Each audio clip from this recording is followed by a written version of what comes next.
இந்த ராத்திரி நேரத்துல தாங்க பல சுவாரஸ்யமே இருக்கு. ஒரு பையன் ராத்திரி நேரத்துல ஒரு பொண்ணை பத்தி நினைச்சா, ஒரே ஒரு பொண்ணை பத்தி நினைச்சா, அந்த பொண்ணு ரொம்ப லக்கிங்க.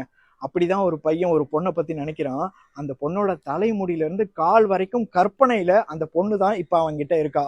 அவன் கற்பனை எப்படி இருக்குன்னா, அந்த ராத்திரி நேரத்துல அந்த இரவையே அவன் உவமையா எடுக்கிறான்.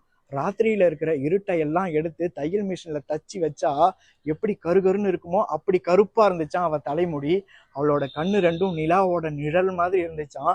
அவளோட உதட்டுல இருக்கிற அந்த சின்ன பள்ளம் இருக்குல்ல, அந்த பள்ளத்துல அவனோட உயிரை அவ உயிரோட வச்சு புதைச்சிடறாளாம். அந்த அளவுக்கு அந்த உதடு ரொம்ப அழகா இருந்துச்சான். அவனுக்கு ஒரே ஒரு ஆசை என்ன தெரியுமா? சங்குல ஊர்ன மாதிரி அழகா இருக்கிற அவளோட கழுத்துல ஒரு வேர்வை துளியா மாறி உருண்டு போகணுங்கிறது தான் அந்த ஆசையாம். அவளோட இடுப்பு ஓவியத்துல இருக்கிற சின்ன இடுப்பாட்டம் இருந்துச்சான்.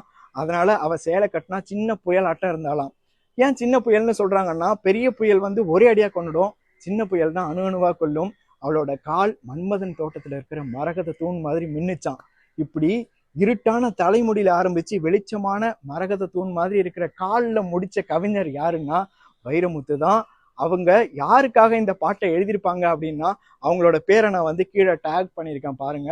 இதிகாசத்துல இருக்கிற கம்பரை இழுத்து புராணத்துல இருக்கிற மன்மதனையும் இழுக்கிற அளவுக்கு வைரமுத்து எழுதியிருப்பாரு இந்த பாட்டு.